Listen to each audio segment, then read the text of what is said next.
იესო ქრისტესი, ყოვლადწმინდა ღვთისმშობლის მფარველობა, მისი ლოცვა, მისი ვედრება ჩვენ ქვეყანას და სრულიად საქართველოს. ამინ. დღეს წაკითხული იქნა იოანე ღვთისმეტყველის სახარება მოციქულისა, რომელიც გადმოგვცემს დეტალებში ესეთ რაღაცას, რომ იესო ავიდა იერუსალიმს, ქალაქში, წმინდა ქალაქს და იქო იყო საბანები, ანუ ესე თქვა, ტბა ესე დავარქვა, სადაც ეციდა ესეთი სახელწოდებით,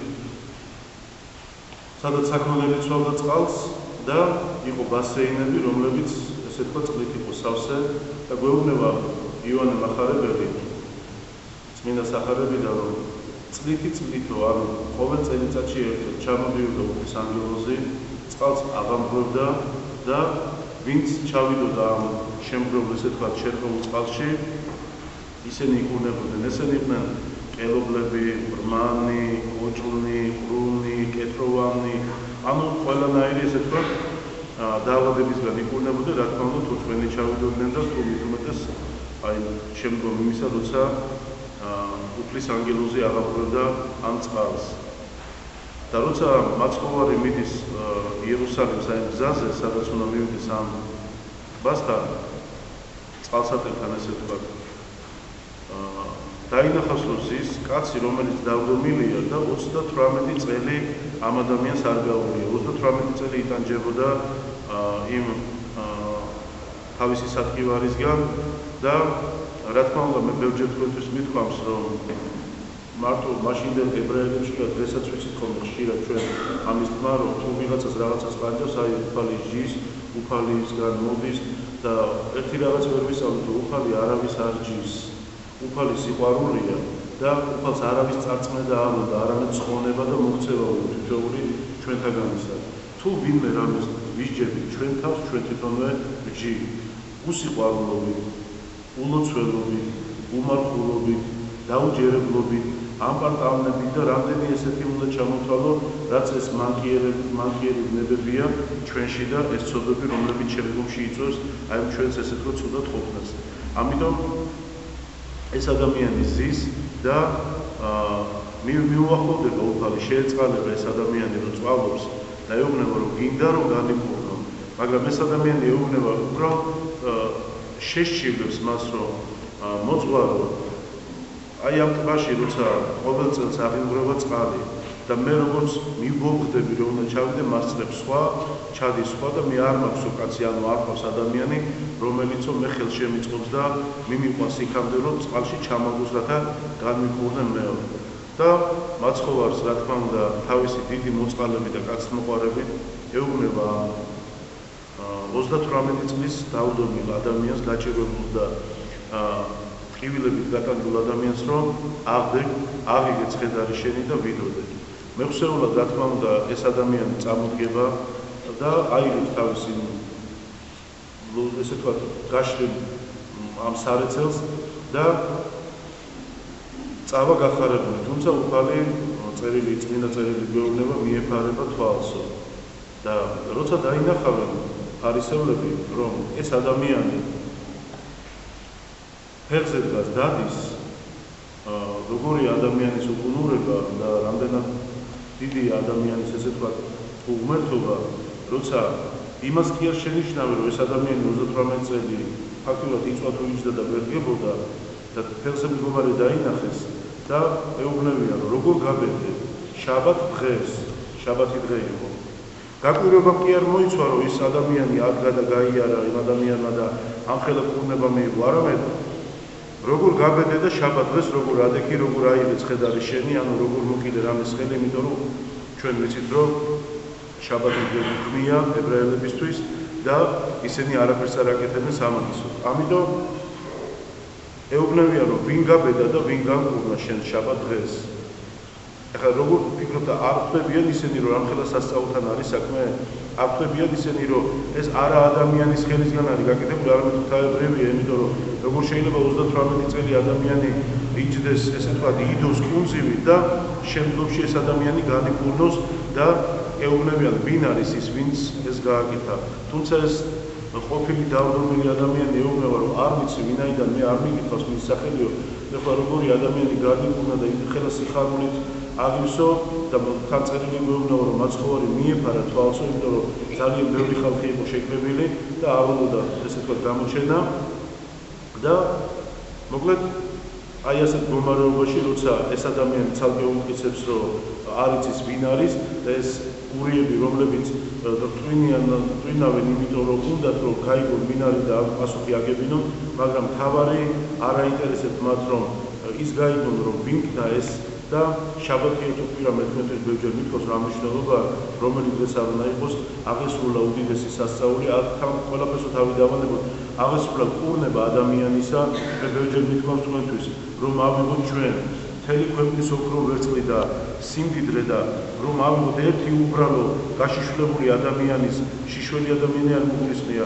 ანუ სული უბრალო ცოდვილი სული ვერ გადაწონეს ის ვერც ოქრო ვერცხლი ვერც ის სიმდიდრე იმ კონკრეტული პიროვნების სულს, იმიტომ რომ ის რაც შეიქმნა უფალმა დედამიწაზე ამ ხილულ სამყაროში, ადამიანი გვირგვინად ყოველივესა და ანუ ბატონად ყოველივესი, მას მისცა უკრავის სული. ამიტომ აი ამ სულზე მეტი არ შეიძლება რამე იყოს ამ ქვეყანაზე. ამიტომ ეს მათთვის იმ ურიებისთვის სულზედმეტია, რაც დაინახეს თავარია, რომ ანუ გაიგონდა პასუხიებაში მისცე, რომ ამ ხილონ რომ შაბათს დღეს მან დაარღვია მოსეს ჯული. თუმცა რამდენჯერ ეუბნება მაცხოვარი თქვენ ორგულნო და ფარისეველნო, რომ არა შაბათი შეიქმნა, კაცი შეიქმნა უკაცრავად შაბათს, არამედ შაბათი შეიქმნა ადამიანისთვის. თვითოული ადამიანი ბატონი და პატრონია ყოველი დღისა, ყოველი თვისა, ყოველი წელიწადისა და რაც რამე შეიქმნა ღმერთმა დაადგინა ადამიანი უფლად ყოველივესი და ეუბნება რომ უფლებდი ამ ყოველივეს გამრავლდი და ანუ გაძლიერდი. აი ამ ფორმით როცა ეს ადამიანი კვლავ ტაძარში შედის, მაცხოვარი შედის ტაძარში შემდგომში დაინახავს ამ ადამიანს რომ ტაძარში არის და ეუბნება ხო ხედავ რომ მკვდარი იყავ და გაგაცოცხლე. ანუ მკვდარია ფაქტიურად ადამიანი როცა უძლურია და ვერ დგება და ფეხზე ვერ დადის. ამიტომ ეუბნება მაცხოვარი რომ და უყურე უღარ სოდავ, ანუ ვინაიდან იმაზე მეტი კიდე არ გეყო შენ, არ მოგივიდეს რა მდგომარეობაში შენ იყავი. და შემდგომში გახარებული ეს ადამიანი გამოდის და ანუ ყველას გასაგონად იძახის რომ აი ვინც განკურნა ეს არის იესო ძე ღვთისა. თუმცა რა თქმა უნდა ეს სიტყვები ურიებს არ ესე ვთქვათ აინტერესებთ უფრო მეტიც აღიზიანებთ, იმიტომ რომ მათთვის წეღანაცა თქვი როგორც უფალი ამხელს მათ რომ მხოლოდ და მხოლოდ მაღალფარდოვანი სიტყვები იციან და მხოლოდ და მხოლოდ ლაპარაკობენ იმ ლამას სიტყვის, მაგრამ მათი გული შორს არის უფლისგან, აი ამას ამხილებდა უფალი ყოველთვის და ეს იყო რომ აღიზიანებდა იმ ურიებს, რომლებიც მაცხოვარს ხედავდნენ თავისი ესე ვთქვათ კეთილი საქმეებით. თითოეული ჩვენთაგანი, რომლებიც ტაძარში დავდივართ და დიდება და მადლობა უფალს რომ გვეძლევა ამ საშუალება სიარული ტაძარში. მე შეგახსენებთ ტაძარი ფაქტურად განასახიერებს იმ სულთა საავადმყოფოს, სადაც თითოეული ადამიანი სულიერად უნდა განიკურნოს იმ ცოდვებისგან და იმ ამოებისგან და ყოველივე იმ ცუდისგან. ჩვენ კურნალნი, ანუ მდლები, სასულიერო პირები, რომლებიც დგევართ აქ და ყოველივეს ვაკეთებთ, რომ თქვენი ის ცოდვები შევამსუბუქოთ და ის თქვენი უძლური სული ჩვენ რაღაცნაირად შევამსუბუქოთ თქვენი ყოფა ამ მდგომარეობაში რომ გადავხედოთ აი დღევანდელ სახარებას, რამდენად ბედნიერები ვარ და ხარ, რომ დგევართ ფეხზე და შეგვიძლია უფალს მადლობა შევძიოთ, გინ ფეხზე დგომით, გინ მუხმოდრეკით, იმიტომ რომ იმ ადამიანს ის არ შეეძლო, ის მხოლოდ იწვა თუ იჯდა და მოელოდა უფლისგან დიდ წყალობას, რომელიც ვერც კი წარმოედგენდა თუ დაეშვებოდა, იმიტომ რომ 38 წელი ელოდა აი ამ განკურნებას. ჩვენ რას ველოდებით ხშირ შემთხვევაში?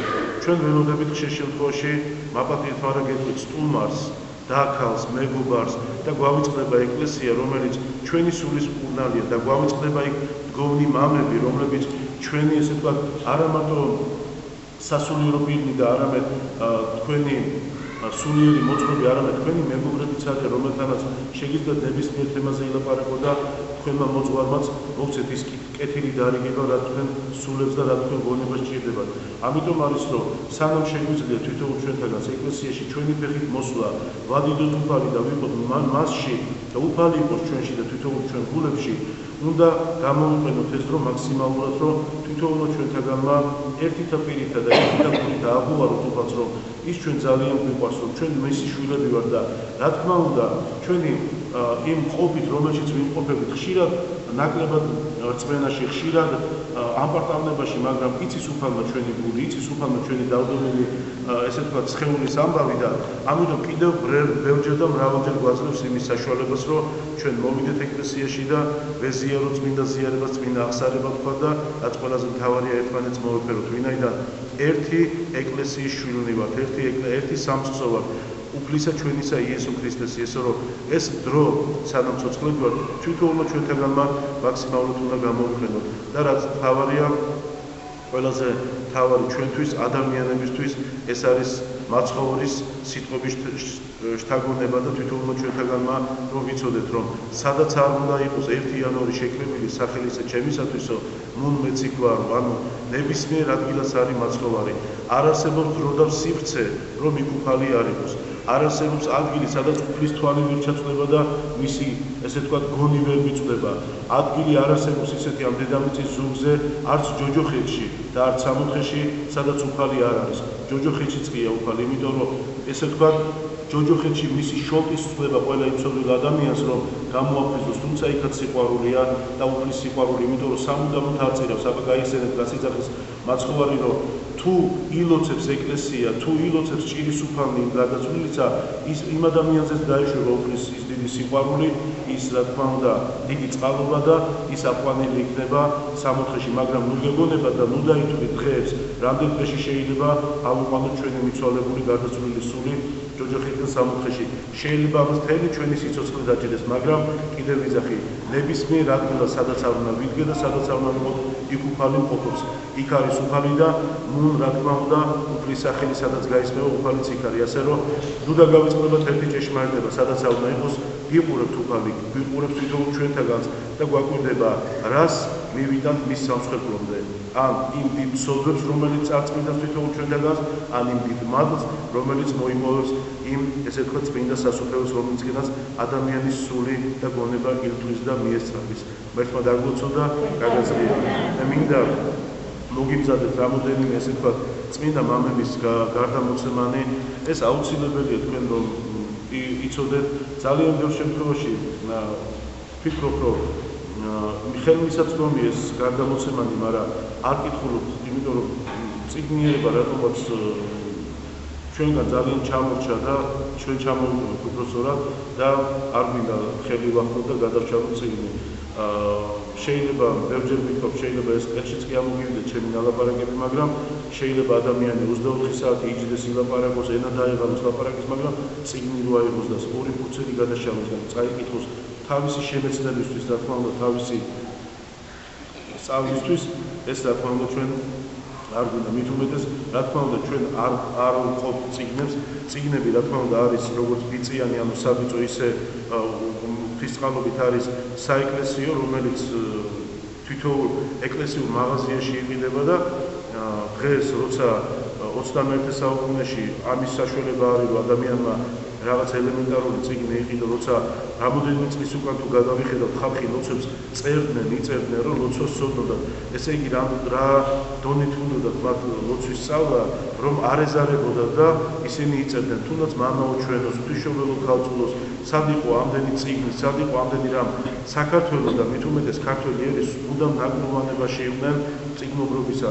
წერდით, ესე ვთქვათ, ვაკეთებდით, მაგრამ მომხდური მტერი ყოველთვის ეს ამ ყველაფერს იავარებდა, გაანადგურებდა, დაწვავდა და დიდება და მადლობა უფალს, კვლავ ვიკრებდით ძალას, კვლავ ისე ვაკეთებდით ჩვენ საქმეს და არ შემიძლია არ აღვნიშნო ის დიდი მამები, ქართველი, რომელიც წმინდა მთაზე მოღვაწეობდნენ, გიორგი მთაწმიდელი, ექვთიმე, იოანე და ასე შემდეგ, რომლებიც წერდნენ და გვიგზავნდნენ, წერდნენ და აგზავნდნენ, რომ საქართველო არ ყოფილიყო ნაკლოვანი წიგნიერებისა, თუმცა დღეს არ საიდან გამოგზავნილი არ გვჭირდება, ჩვენ ძალიან ბევრი გვაქვს, მაგრამ ხელისმომკიდებელი იმ წიგნზე სამწუხაროდ არავინ არ არის. და ვისურვებთ, რომ თითოეული ჩვენთაგან უფრო ღრმად ჩაუფიქრდებოდით ამას, რომ კი, რა თქმა უნდა, ყველაფერი კარგია, ინოვაციები კარგია, წინ ვიწევთ, მაგრამ წიგნი ადამიანის მეგობარია და ეს მეგობრობა აუცილებლად უნდა, ესე ვთქვათ, დავამყაროთ წიგნთან.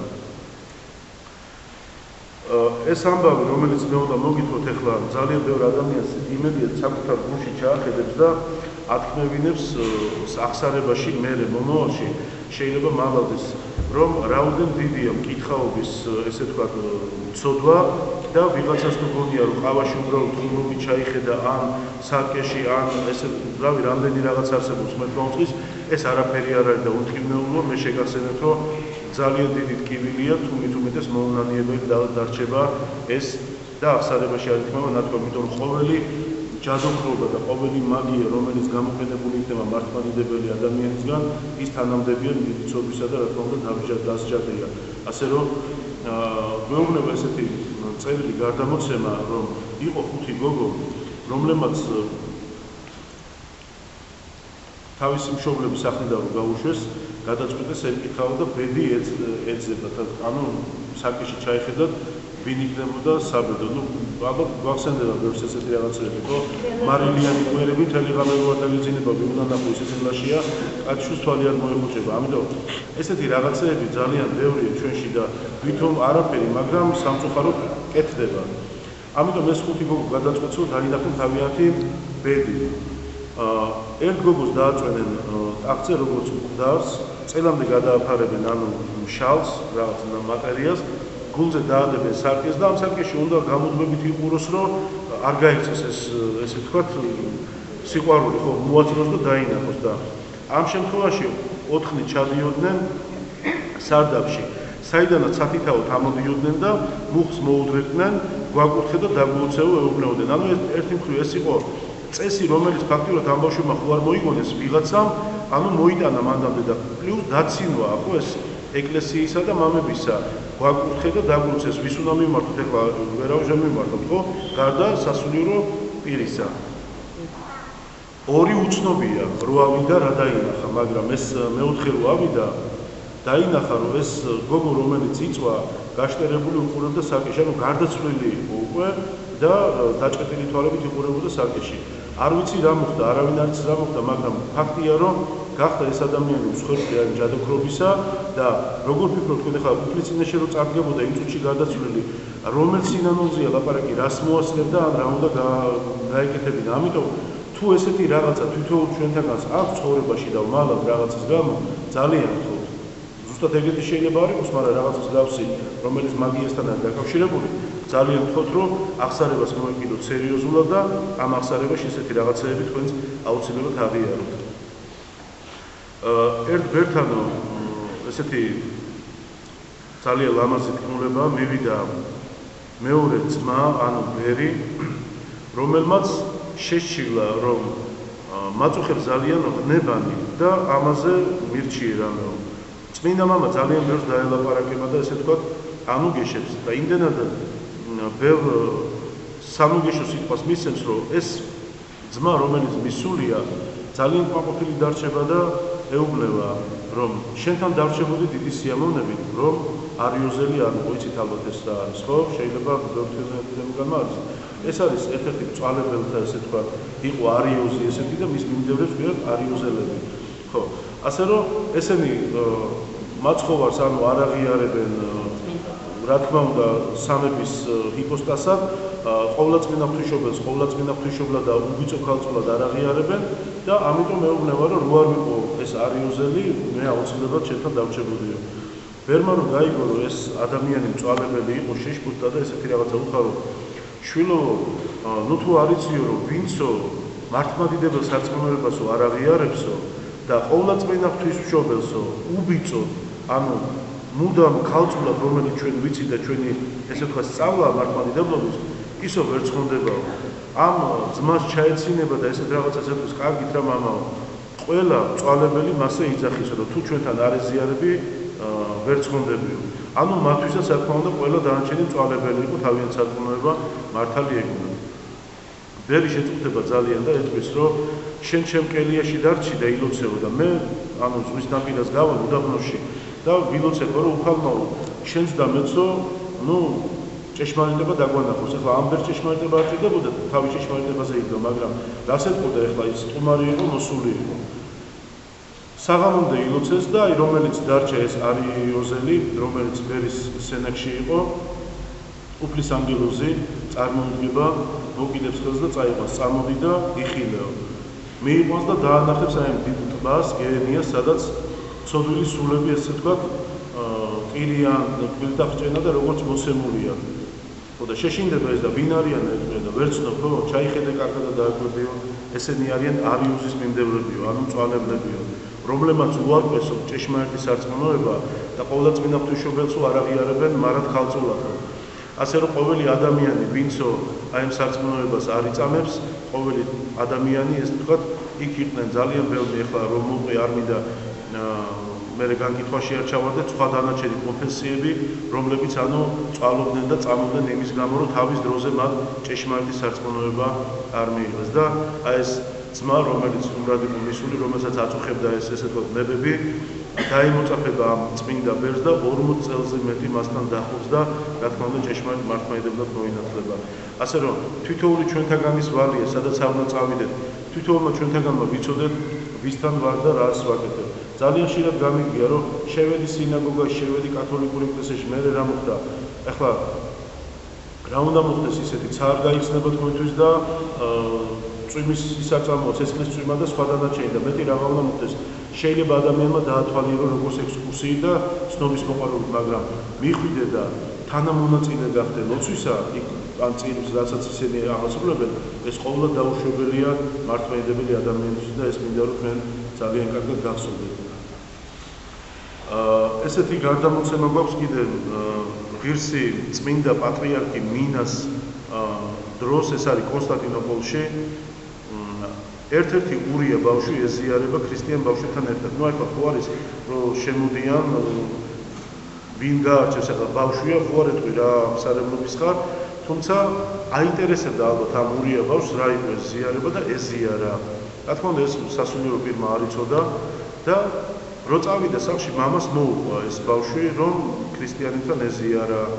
ნუ წარმოვიდგინეთ მამის გაცეცხლება და გაბრაზება იმდენად გაცეცხლდა რომ შენო ჩვენი სარწმუნოება უარყავი რომ ბავშვი იყო ღუმელში შეაგდო დასაწავად გაიმედა ღუმელი იყო მინას რო ამუშავებდნენ ანუ დიდი ღუმელი და მიხურა კარები და გავიდა ეს რანაირად შეიძლება მამამ ხნას კი არა და საერთოდ ადამიანმა მაგრამ თუ გაიხსენებთ 9 ყოლაელი როგორ ჩაკოლის საკუთარ მშობლებმა და ასე შემდეგ ანუ რასთან ქონდა საქმე როცა ანუ მართლმადიდებლობა ფეხს იკიდებდა და გამოდიოდა ესე ქვეყნიერების ასპარეზზე ეს მაშინდელი ადრე ქრისტიანული დროა როცა ადამიანი კეთებს ეთოყანებოდა და იმის გამო შეეძლო საკუთარი შვილიც კი გაეწია 3 დღის ზებნის შემდეგ დედამ ხმა გაიგონა ამ ბავშვის და რო გამოაყო უმელი იპოვა სასალამათი ეს ბავშვი და რო უთხრა რომ რანაირად გადაცე შვილო ამ ხელა ცეცხლში ალში და ნაკოჩხალში ამ ბავშვმა დაუწყო აღწერა რომ მოდიოდა ვიღაც დიდებული ჩემოსილი ქალი ანუ ყოვლადწმინდა ღვთისმშობელი აი წარმოგიდგენთ მისი ძის სისხლი და ხორცი კი არ დაკარგა არამედ ამ ბავშვს აგრილებდა ესე იგი ვერ აგიხსენეთ ლიტრობით მაძლევდა წყალს ფეხებში მისხავდა რო არ დამწვარიყო და 3 დღის განმავლობაში ყოვლადწმინდა ღვთისმშობელი თავის ხილით აჭმევდა საჭმელს რომ აი ეს ნაზიარები ბავშვი მიუხედავად იმისა მოუნათლავი არ დამწვარიყო როცა გაიგო ეს იმპერატორმა რომ ესეთი რაღაცა მოხდა მამა აი იგივე ღუმელში დააწვევინა რა თქმა უნდა იმას არამედ დაეხმარებოდა იმიტომ რომ სარწმუნოებაში იყო დედა და ის ბავშვი სასწრაფოდ მოანათლნა და მართლმადიდებლურ სარწმუნოებაზე დაადგინა ეს თითოეულ ჩვენთაგან კიდე გეუბნებით უნდა გქონდეს აუცილებლად პირობა ზოგმა ვიცით რომ მშობლებმა რომელ წელს უნდა იმართლოს ბავშვმა დავიწყეთ ცოდვა და ბავშვია და როცა თქვენი შვილი მოგხოთ რომ უნდა იმართლოს მიეცით ნება რომ იმართლოს იმიტომ რომ ქრისტემდე მისასვლელი გზა არ უნდა გადაუჭრათ იმიტომ რომ ვირა ფორმით მივა და ვის რა ფორმით მიიღებს უფალი ან ვის რა ძალით აცხონებს ძალა იმაზე მაქვს, ვის რა შეგვიძლია ლაპარაკი, ეს არავინ არ ვიცი.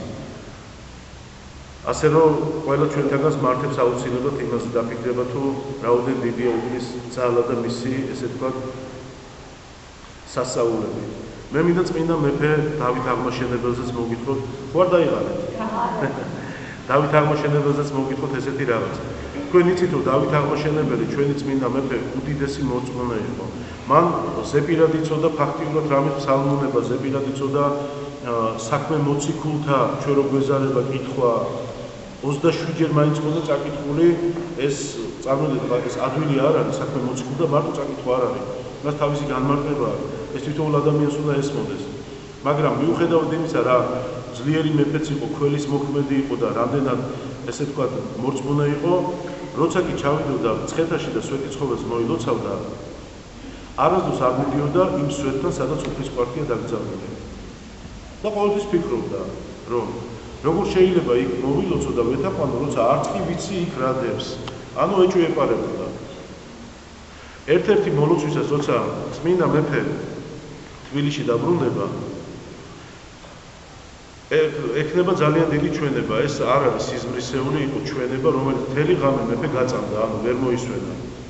აი ამ სვეტზე, რომელიც წმინდა ნინომ, ესე ვთქვათ, უფლის ნებით და დიდებით აღმართა, იჯდა თეთრ სამოში შემოსილი ჭაღარა კაცი და გვეუბნება წერილი ვითარცა ძველ დღეთა, ვიცით ეს რა არის? ძველ დღეთა გამოსახულია სფეროში მამა ღმერთი. აი ესეთი რაღაც იხილა, ეს უფრო ადრეულ ქრისტიანულ იმაში იყო, დღესაც არის საერთოდ ტაძრებში თუ არის მოხატული ძველი და შემორჩენილი, ეს ძველ დღეთაც არის. ჩვენც გვინდოდა სხვათა შორის, მაგრამ არ ჩაერდია, უდიდია მოცულობით. და ეუბნება ეს რომ დავითო, ორჯერ გავემეორებს დავით, რატომ არ გწამსო? განა არიციო, რომ ვინც არ ირწმუნებს ის დაიჯებაო და ვინც მე მაღიარებსო და არ შერცხვებაო, ის აი რას გვეუბნება უფალი? იგივე ნეტარებებში და ისედაც სახარებისეულად, რომ თუ მეო შეგწყვება და არ ამაღიარებთო ადამიანთა წინაშეო, არც მე აღიარებთო მამა ღმერთის წინაშეო. ანუ იგივე შეეუბნება, რომ თუ შენ შეგწყვება და არ მიხვალ სვეტს, პატიოსანს, არცემ ცოცხალს თაყვანს, მაშინო ანუ შენს დაიჯებიო. მეფე ადგება, ჩაიწმევს და გამთენიამდე აჭენებს ცხეთამდე ცხენს. მივა და უკვე ცისკრის ლოცვები იყო. პატრიარქი გაგიჟდება, ხა პატრიარქი ცხეთაში იჯდა და მეფის ესეთი ვიზიტი, რომ დაინახა უეცარი, დაემხო სვეტის წინაშე და ევედრებოდა და სთხოვდა, რომ აი ეს თავისი ურწმუნოება უფალს ეპატიებინა. იმიტომ რომ ჩვენ ხშირად გვითქვამს და არის ხოლმე მოსმენილი, ჩემს ყურამდეც მოდის რაღაცები არ ჩამოთვლი, რომელიც რაღაცა თითქოს წვენაში ვაფრთხოლებს და რატო? ალბათ წეღარობას მოგახსენეთ, ველით ალბათ ციდა რაღაც სასწაულებს, თუმცა შეგახსენებთ, რომ არავის არ მიეცემა სასწაული გეუბნებათ უფალი, გარდა მხოლოდ როცა იონა იჯდა ვეშაპის მუცელში, მხოლოდ იონას მიეცა ის სასწაული, იმიტომ რომ ეხლა თქვენ წარმოვიდგინეთ, მე ამაზეც შემიძლია ორი სიტყვა გითხრათ უნებას მომცემ. იყო ერთი ადამიანი, რომელიც წაკითხული გაქვთ ხო ეს ძველ აღთქმაში, როცა უფალი იონას აგზავნის ღმერთი, რომ წავიდეს, რომ ადამიანები გააფრთხილოს და აი ამ ქარიშხალში როცა გემით მიდის, იონას ჩაყლაპავს ვეშაპი და 3 დღე იქნება მის მუცელში, მაგრამ უფალს უარ უნდა ადამიანის სიკვდილი და წარწმენა და ისე გამორიყავს ნაპირი. ერთ-ერთ ეპისკოპოსს კითხეს, რომ დავიჯერო მართლა ჯერათო თქვენო, რომ ვეშაპმა გადაყლაპა და 3 დღე მუცელში იყო. ეპისკოპოსი ესეთ რაღაცას ეუბნება, რომ დაწერილი ყოფილიყო, რომ იონამ გადაყლაპა ვეშაპი, ამასაც დავიჯერებდი, იმიტომ რომ წმინდა წერილია და ყოველი სიტყვა იქ სარწმუნოა. ასე რომ მე თვითონ თქვენთაგან შევახსენებ, რომ გწამდეთ ხალხო, წამდეთ სანამ თვითონ ჩვენთაგან შეგვიძლია ფეხზე დუმა როგორც ეგარ მოგახსენეთ და ამ ესე ვთქვათ ცოდვილ დედამიწაზე ყოფნა წამდეთ და ნუ შეეჭვდებით, იმიტომ რომ სადაც დედა ეკლესია, სადაც მართლმადიდებლობა, სადაც დგანან მოძღვარნი ღვთისმადლი, რომ თვითონული თქვენთაგანი ესე ვთქვათ განსწავლონ იყავით თქვენს და წამდეთ, არამედ ნუ იქნებით იჭვეული და ნუ შეეჭვდებით ნორაფერში. ეს ჩემი დიდი თხოვნა არის. მინდა კიდევ ერთი ამბავი მოგითხროთ. წმინდა სერაფიმე ვირიცელი იყო, ესეთი სერაფიმ საროველი არის, ვირიცელი. რომელთანაც მივიდა თავისი მოწაფე და უთხრა ესეთი რაღაც, მამაო, მაგ უთხრე. ხვალ მივდივარ მანქანით, რომ თივა მოვიტანო. ანუ მოცელილი ქონდა თივა და მისათანი ქონდა სახლში. მეორე დღე იყო კვირა. წმინდა მამა ეუბნება, რომ ხო გეუბნება წერილი, რომ 6 დღე იქმოდე, მაგრამ მე-7 დღე დაუთმე უფალსო. წავა ეს ადამიანი დაყოლებული სახლში, რაკაც მანქანა შეპირებული იყოს, უნდა წაიღოს და ცოლს ეთყვის. ნუ ცოლი გაგიჟდება. ისე არ გეცნობათ ეს ისეთი ხალები, რომ აი თქვენი გაგებთ ყოველთვის და ქმრებს რომ უკიჟინებთ, რომ ეს უნდა გააკეთო. როგორ რომ მანქანა შეპირებულია, აუცილებლად უნდა მივიტანთო. ალბათ თუ შენ ვერ გააგებინე მოძღვარსო და გააბრუნა ქმარი უკან. მივიდა კიდევ ეს ადამიანი და ეუბნება, მამაო, ალბათ თუ ვერ გაიგეთო. ალბათ თქვენც ვერ გაიგეთ მანდ, რომ სიწყნარე უნდა იყოს. ალბათ ვერ გაიგეთო, რაც გითხარით, იმიტომ რომ მანქანას მე არც ალიაო და აუცილებლად თივა უნდა მოვიტანო ხვალ. იგივე სიტყვის გაუმეორებს. მესამედაც გაგზავნის ცოლი, რომ წადი შენ ესეთო ვერ გააგებინე ამ ადამიანს და მოკლედ არ შეისმენს წინამძღვარი მის სიტყვებს და იგივე სიტყვას გაუმეორებს, რომ თვითოული ადამიანი ვალდებულია მე-7 დღე დაუთმოს უფალს. საწყალი ცოლისგან გაბეზრებული ეს კაცი ადგება და მეორე დღეს წავა თივაზე. და რომ დაუდებენ ამ თივას და რომ მოაქვს სახლში, მანქანა ორმოში ჩაარტყავს და ეს ზვინზე იჯდა, გადმოვარდება და სამ ადგილას გადაუტყდება ხერხემალი. ნუ ღვთისმადლი გადარჩება, მაგრამ ცოლი გამწარებული მივა მამაოსთან, მამაო ესეთი რაღაც დაგვემართა და რას ეუბნება წარმოგიდგენია წმინდა სერაფიმე? როცა გადმოვარდა მანქანაო, მე მსხრევის ხმა აგავიგეო, ტაძარშიო, როგორ გადაუტყდა სამ ადგილზე, ხო არც უთქვია იმ ცოლს სამ ადგილზე რო იყო გადატეხილი, მოძღვარი ეუბნება და ამიტომ ის საქმეზე, რომელიც კურთხევა არ მოგეცა, არ უნდა შეგესრულებინათო. ეხლა მოდი ეუბნება ვილოცოთო ყოვლადწმინდა ღვთისმშობლის წინაშე და სერაფიმ მწვერვალის წინაშეო, რომ უფალმა მის ცეცხლს განკურნებაო. რამოდენიმე თვეში უკვე ეს ადამიანი ალექსანდრე ერქვა, მინდა გითხრათ ამ ადამიანს თავის ორშულთან ერთად უკვე დადიოდა ეკლესიაში, გამოჯამთელდა. აი ეს არის შემოკარგება ლოცვა კურთხევის გარეშე წინდა უკან სირბილი, ლოცვა კურთხევის გარეშე რაღაც გადაწყვეტილებების მიღება, რაღაცას გადავწყვეტავ და მე ცხვირში ვიყავთ, იმიტომ რომ რატო გავაკეთე, ასე რომ თვითონ ჩვენთაგანს, რომელსაც ხელთ უყრია ის დიდი მადლი, რასაც ქვია მამაოსთან ურთიერთობა და თავისი სულიერი მოძღვრის კურთხევა, გამოიყენეთ, სადმე მიდიხარ, უთხარით მოძღვარს, მამაო მიდიორ ზადამინოცე, საქმეს აპირებთ რამე, უთხარით მოძღვარს, კურთხევა აიღეთ და ასე შემდეგ და ძალიან შორს წაგუყვანს კურთხევაზე ლაპარაკი, იმდენად დიდია კურთხევის ძალა, როცა თქვენი საკუთარი მოძღვრისგან ლოცვა კურთხევას იღებთ ამა თუ იმ საქმეზე.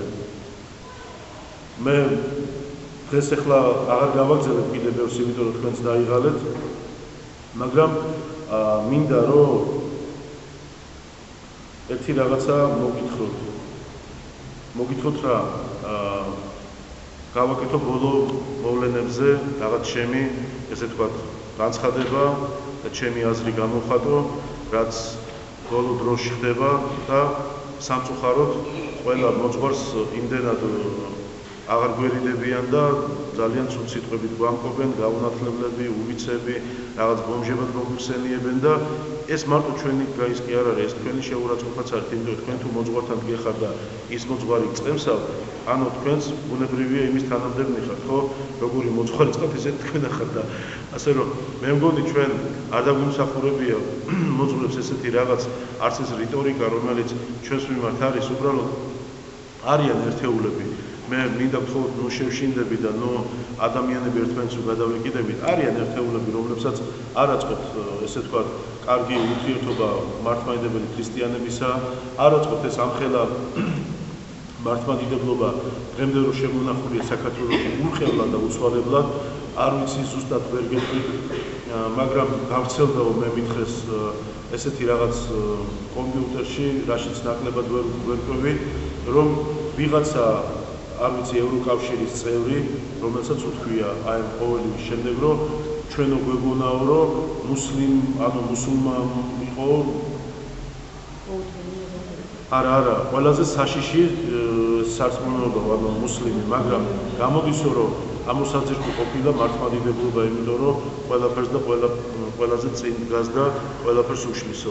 ასე რომ ესეთებიც მომხდარა და ამაზე უარესებიც მომხდარა ჩვენი უახლოეს თუ უშორეს ისტორიაში. მაგრამ თავი ის არის, რომ ყველაზე ცუდი არც ის სიტყვები მინდა ვიხმარო, რაზეც წავიდა მთელი რიგი პროპაგანდა, მაგრამ ჩვენ არც სასულიერო პირები და არც მე დარწმუნებული ვარ თქვენ ერის ხალხი არავის საფნის ქვეშ არ ვიყურებით ვინ რას აკეთებს. არავის ცხოვრებაში არ ვიყურებით ვის რა უნდა რომ გააკეთოს. ყველა თავის ესე თქვა ღერძის გარშემო ტრიალებს. მაგრამ ზუსტად იმიტომ არის ეს დარტყმები მისი უწმინდესობის მიმართულებით, მთელი ეკლესიის მიმართულებით, რომ შემოვიდეს ბოლოს და ბოლოს ეს დაფარული კანონი, რომელიც დაფარულია, იმიტომ რომ ნელა-ნელა რაღაცა დოზირებით შემოაქვს ჩვენამდე, რომ დააკანონოს ეს ქორწინება, რომელიც მიმაჩნია კი არა, აღმირახსნილია ყველაფერს და მიუღებელია, რომელიც არ ვიცი ხლა ქალების და კაცების ურთიერთობა ჯერ ვერ გაწუხდა ბოლომდე ვერ უგებენ ეხლა კაცები და ცალკე მეტი კიდე ქალთან და ასე შემდეგ, რომელიც მიუღებელია და ბოლომდე მიუღებელი იქნება ქართული საზოგადოებისთვის და ქართული ადამიანისთვის, მაგრამ ყველაზე ცუდი რა არის? ამით ჩვენ რას გვიშვებიან, იცი? რომელ დისკრიმინაციაზეა ლაპარაკი, რომელ ადამიანს ჩაუსახდნენ პადიესთან და რომელ ადამიანს ჩაარტყეს ან სცემეს, რა თქმა უნდა, არც ერთს.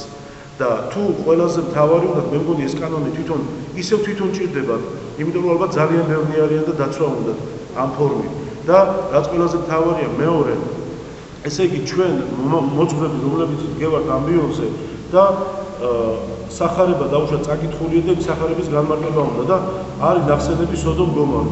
ჩვენ ხომ უნდა განმარტოთ ეს ცოდვა რატომ მოხდა და რატომ დაიღუპა ეს ორი ქალაქი. ანუ ვიღაცა რო ტაძარში იდგეს ამისი მომსმენი და იყოს საერთაშორისო თანამდები, უნდა გაიქცეს და უნდა მიჩივლოს მე რომ მე აქ რაღაცა თქვი. და ის მისთვის მიუღებელია. ანუ რა გამოდის? წინ დაუკანონ და ვირბინოთ მე ცალკე სასამართლოში და მან ცალკე რომ ერთმანეთს მოუგოთ ეს პროცესები? ან რა გამოდის? ყველაზე მთავარი რომ ჩვენ გაგვაჩვენონ და სასულიერო პირებს არ მოგცეთ იმის უფლება რომ აქედან ვიქადაგოთ. ჩვენ თუ გავჩვენდით ხალხო საქართველოს დაიქცევა. ეს ძალა, რომელიც ყველა ადამიანს სიმართლეს ეუბნება ამბიონიდან.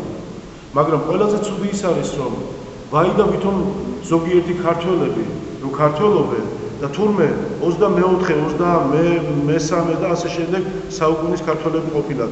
ჩვენ ჩამორჩენილები ყოფილან და აი ჩამორჩენილები ვიყოთ. აი ამ ჩამორჩენილობამ, ამ მართლმადიდებლობამ, როგორც თვითონ გვიწოდებენ, თორე ჩვენ ვიცით, რას ვებსახურები და ვინ ვარ, მოგვიყვანა აქამდე. ერთ ჭეშმარიტება შეგახსენებ, სასულიერო პირები და დედა ეკლესია მერწმუნედ ვარ მშენებლების და არქიტექტორების და რატო იცი? ყოველი ჩვენ მიერ აშენებული ეკლესია არ დაანგრეულა საუკუნეების მანძილზე უძლებს და როგორ ფიქრობთ ჩვენ მიერ თუნდაც ერთი კეთილი საქმე გაკეთებული დაიკარგება? ჩვენ არავის საქმეში არ ვერევით. ნურავის მოექნება იმისი განცდა რომ ჩვენ მთავრობის საქმეებში ვერავით და პარლამენტის გადასაწყვეტით ჩვენ უნდა გადავწყვეტოთ. არა რა თქმა უნდა, მაგრამ როგორ არ აღვდგეთ იმას წინ, რაც ჩემ შვილს და თქვენ შვილებს, საერთოდ ჩვენ შვილებს დაღუპვისკენ განამზადებს და ანუ იმის იქით მიმართავს. არ ვიცი, მე ძალიან მიყვარს მეთქი ხშირად მithქვია თქვენთვის ესე თქვა სიმღერა და საერთოდ ესტრადა. გუშინ ევროვიზიას უყურეთ ვინმე? უყურეთ? ვინ გაიმარჯვა? მე ჩამეძინა. წვერებიანმა ქალმა. იცით ესეთი რაღაცა? ხო. ანუ ქალი რომელმაც კაცი რომელმაც გაიკეთა ოპერაცია გადაკალდა და დაიტოვა ძველი იმიდა რა ქვია ცხოვრებიდან წვერი რაღაცა სიტყვები ეს პატრონს ყველა დაიტოვებინა. ასე რომ თელმა მსოფლიო ხმამისა რა არის სასაცილო ხალხო თელმა მსოფლიო ხმამისა გაკეთდა ყველაფერი ჯიბრით. გაკეთდა ყველაფერი აი როგორ რა ტონით არ ვიცი რომ თელ მსოფლიოს ხმამიეცა რომ ანუ ესენი უკვე უმრავლესობაში მოდიან. მე არ ვიცი რა არის ამათი უმრავლესობა და უმცირესობა, მაგრამ აი ჩვენი შვილები რომლებიც დღეს ქადაგებას ისმენენ და ხვალ ამაზე ჩვენ პასუხს არ მივცემთ რომ ეს რა არის და რასთან გვაქვს საქმე, დამიჯერეთ რომ ძალიან ცუდ მდგომარეობაში აღმოჩნდებით. და ბოლოს მე მინდა კიდევ ერთი რაღაც თქვა, თუნდაც ის ადამიანები, ვინც სიჩუმე ძალიან ხო, ვინც მხარს უჭერს ამ თუნდაც ამ კანონს, ან თვითონ ამართლებენ ამ საქციელს და ამ ცოდვას, მერწმუნედ ხო შორი და ლაპარაკობენ. თავიანთმა შვილმა რომ მიიყვანოს ცოლად ბიჭი, ანუ ბიჭმა, ის აღარ მოეწონება. იმას ხო რა თქმა უნდა გააკრიტიკებენ და რა თქმა უნდა გაამართრახებენ. ასე რომ სხვის საქმეში სხვა ყველა ბრძენია და ჩვენ შვილებზე რომ მიდგება საქმე, რა თქმა უნდა, ყველას კაიგვინა ჩვენი შვილების, ასე რომ ესენი მე ვფიქრობ, რომ მცირებნი არიან და ვერ შეცვლიან ვერ საქართველოს ბედს და ვერ ჩვენ გონებას და ვერ ჩვენ ტრადიციებს, ასე რომ ყველამ ჩვენი საქმე ვაკეთოთ ძალიან ხო. Განგითხვა არ გვინდა, უბრალოდ ჩვენი საქმე ვაკეთოთ, რაც მართლმადიდებელ ქრისტიანს შეეფერება და აუცილებლად საჭირო თითოეული ჩვენთაგანისთვის. ისე როგორ ლაპარაკობენ იცით, რომ აი ეკლესია და აი არაფრის ის ქნელები და თურმე ჩვენ განათლებას გვაკლია და თურმე მრევლი გვაწყობს დაუნათლებელი, თუ დაუკვირდებით პირიქით მოგიწოდეთ სწავლისკენ, პირიქით სიგნიერებისკენ, რომ თითოეული თქვენთაგანი მეც და თქვენც რა თქმა უნდა ერთად წარვემატებოდეთ და მაგათ გონიათ, რომ ყოველივე რასაც თვითონ ამბობენ, ეს არის სრული ჭეშმარიტება და ჩვენი არის რა თქმა უნდა ყველაფერი ბოდვა. მე შევახსენებდი მათ, რომ ჩვენ არ ვაყენებთ არავის შეურაცხყოფას და თვითონაც თავი შეიკავონ შეურაცხყოფით და თუ გონიათ მათ, რომ ჩვენ 21 საუკუნის მორწმუნეებს ვიწოდებენ და ეს გვეწყინება პირიქით. ძალიან მიხარია, ნეტა ყველა რწმენაში იყოს და ნეტა ყველა დიდ რწმენაში იყოს, ამაზე კარგი არაფერი იქნება.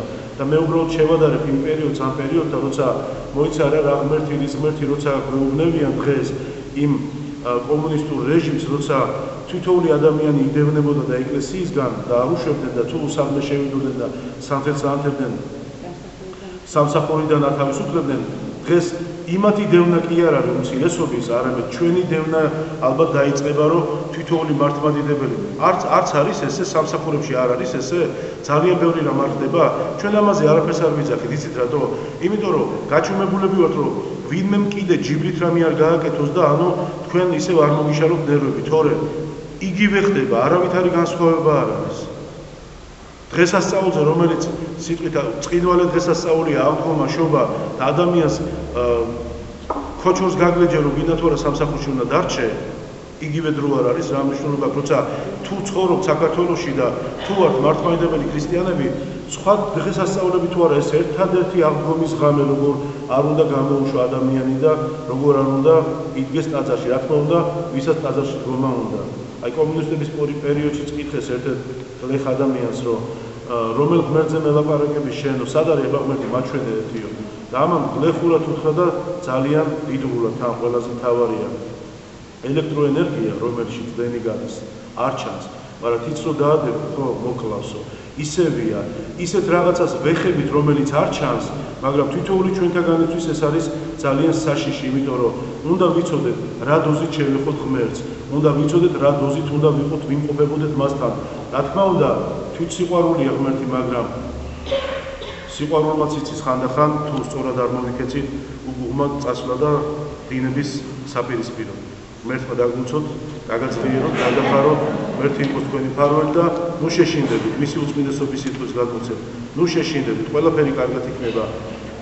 აქამდე მოგვიყვანა დაროცულმა ღმერთმა, ამდენს გაუძლეთ და ეხლა ვეღარ გაუძლეთ, ყველაფერი კარგად იქნება, ოღონდ იმით, მაშინ როცა თითოეული ჩვენთაგანი ჩვენ საქმეებს აღვასრულებთ და გავაკეთებთ და არა სხვას დაუწყებთ ყურებას ხელებში. ნაკლები განგითხვა, მეტი საქმე, რაც მართლმადიდებლის წესია. მე მინდა შეგახსენოთ ხატის წაბრძანება სწრაფშემსმენელი ბევრჯერ მithom თქვენთვის, რომ უნდა აუცილებლად ეკლესიას ეკუთვნის ტაძრისა და მას შესაბამი თქვენია. თქვენ უნდა სახლებში მიაბრძანოთ და ილოცოთ ამ სწრაფშემსმენელის წინაშე, ასე რომ გაითვალისწინეთ. მამა ზაქარია იყო წინათ კვირას, აქ ვინც დაესწარი წირვას, ჩვენ ძალიან უცაბედად და მოულოდნელად გადავწყვეტეთ მართლში წასვლა. ჩვენი მედავითნე რო იყო სარია გიორგი, იცით რომ ის ბერად ავიკვეცა, შემდგომში ბერდიაკვანი გახდა და ჩვენ რო ჩავედით ამ დღეს მეუღლე პეტრე ხელი დაასხა მდელ მონაზვნად და ერთ-ერთი ტაძრის წინამძღვრად დაადგინა. წასულები ვიყავით, ბევრი ვერ გავაფრთხილეთ, რა თქმა უნდა, რომ მოხდით ზოგიერთისთვის მოულოდნელი იყო, რა თქმა უნდა, მამა ზაქარია ჩვენი სემინარის კურსელი იდგა და წირავდა, მაგრამ ეს რატო დავიწყე ამის ლაპარაკი. მამა ზაქარიამაც კი მადლობა გადაგიხადა იმ სიმშვიდისთვის და სიწყნარისთვის, რაც ტაძარში ნახა. ესე იგი, მამა კახაბერი არც არ იგონებს, ხო ესეა. ესე იგი, მამა კახაბერი გეუბნებათ იმას, რაც ზომიერად დაშვებულია თვითონული ჩვენთაგანისთვის და რაც ეკლესიის აუცილებელი პირობაა. თორე ამ შემთხვევაში მამა ზაქარია არ გააკეთებდა ამაზე აქცენტს. მეთაქვებით ალბათ ხო? ალბათ საჭიროა ეს სიჩუმე და სიწყნარე ეკლესიაში.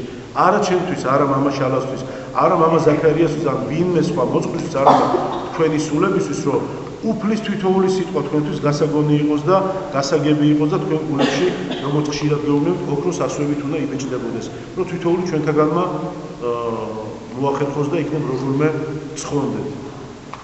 და ბოლოს მე პატარა ამონარიდი მოვამზადე მათთვის, ვინც კიდე ვერ გარკვეულა რა არის მღვდელი, უბრალოდ ვინ არის მღვდელი, რა პასუხისგებლობა აქვს მღვდლობა, რასთან ასოცირდება, რამხელა შიშია და ნაკვერჩხალია გაგიზგიზებული, რომ არ უნდა შეეხოს ადამიანი ცუდად, რომ არ დაიწვას, ბევრჯერ მithქვია და დღეს წაგიკითხავთ, აი წმინდა, ეს არის წმინდა მღვდელმთავრის სიტყვები, რომელიც წერს, ანუ ეპისკოპოსის სიტყვები, რომელიც წერს მღვდლობაზე. ძალიან ბევრი შინაურდებით სუდა თორე კარგად გიბატონოთ. მღვდლობა დიდი პატივია. იონე ოქროპირი წერს, რომ მღვდელმსახურება მართალია დედამიწაზე აღესრულება, მაგრამ ზეციური წესის მიხედვით, რადგან ეს წესი არც ადამიანმა, არც ანგელოზმა, არც მთავარანგელოზმა და არც სხვა არსებამ არამედ თავად უფალმა დაადგინა ამ დედამიწაზე ხილულად. პატიოსანი მღვდლობის მსახურება, აღემატება ხას უსვამს ფსალმურ გალობას, ლოცვებს და ყოველივე იმას, როგორც მზე განსხვავდება ვარსკვლავებისგან, ისე განსხვავდება მღვდელი ერისკაცისგან და მისი მსახურება კიდე გიმეორებ, რომელიც ზეცაში არ აღესრულება, არამედ აქ დააწესა უფალმა. ეს იმიტომ, რომ სამთო ევქარისტიის დროს, იცით ევქარისტია რა არის, წმინდა მსხვერპლი შეიწირება, ანუ უსისხლო. მსხვერპლად იწირება თვით მხოლოდ ჩობილი ღმერთი, ჩვენი ცოდვებისთვის შეწირული, ვინც პატიოსნად აღასრულებს ღვთაებრივ უბიწო და საშინელ ღვთისმსახურებას, სამაგიროდ იღებს ყველა საქმესა და ხედვას აღმატებულს, ანუ ყველაზე აღმატებული, ანუ აქ ლაპარაკია ჩვენზე კიდე. იმიტომ კი არ ვქადაგებ ამას, რომ ჩვენ ყველაზე აღმატებულ საქმეს აგვასრულებთ იმას, რასაც ვერც ერთი ადამიანი სხვა უბრალო, ესე ვთქვათ, ადამიანი ვერ აღასრულებს. მღვდლობის პატივი, რომელიც ზვარაგი ჭამებულის შეწირვას გულისხმობს, ადამიანს ეხმარება ღვთის ხატობიდან მის მიმსგავსებამდე მისასვლელ გზაზე. სწორედ ეს არის ადამიანის განკურნება, უკეთ რომ ვთქვა, განკურნების დამოწმება. წმინდა მამები მღვდლობის სხვა მსახურებებს შორის პირველ ადგილზე აყენებენ, რადგან კაცს მიწიერ საქმეთა გარკვევაში ეხმარებიან და ადამიანური ძალები მღვდლობა კი მის დამფრთხოებისკენ წარმართავს. წყემსთა ან მღვდელთა წოდება ქრისტეს მიერი ხელდასხმაა. მღვდლობაზეა გადმოსული ქრისტეს მადლი, ამიტომ აქვთ ძალა ხას უსვავ ცოდვების მიტევებისა, გესმით რას ძანებს წმინდა ეპისკოპოსი, და ადამიანთა სულის განკურნებისა. ასე რომ თუ აქამდე ვინმე მღვდელს ეთამაშებოდით, ძალიან თუ თავი შეიკავეთ. მე ამას უგეუბნებოდი, ის კი არა რომ დღეს არ მოვაჩინე, უბრალოდ ეს სიტყვები მინდოდა თქვენამდე მომეტანა. ეკრძალეთ, მეგობრობაც კარგია მოძღვართან, სიყვარულიც კარგია მოძღვრისა, მაგრამ აუცილებლად უნდა გახსოვდეთ, რომ თავმდაბლობა, სიყვარული, მოთმინება და რა თქმა უნდა მოძღვრის პატივისცემა, იმიტომ რომ მაშინ თქვენც ყველანი მოძღვრები იქნებოდეთ. ეს არის პატივი, რომელსაც ჩვენ არ ვიფერებთ, მაგრამ შეგახსენებთ და მოგიწოდებთ ელემენტარული პატივისცემისკენ. ზოგს რაც მოედგება ენაზე, რომ მოძღვრს ელაპარაკება და ეუბნება. მერთმა დაგლოცოთ, გაგახაროთ, გაგაძლიეროთ ორთავ სოფელსა შინა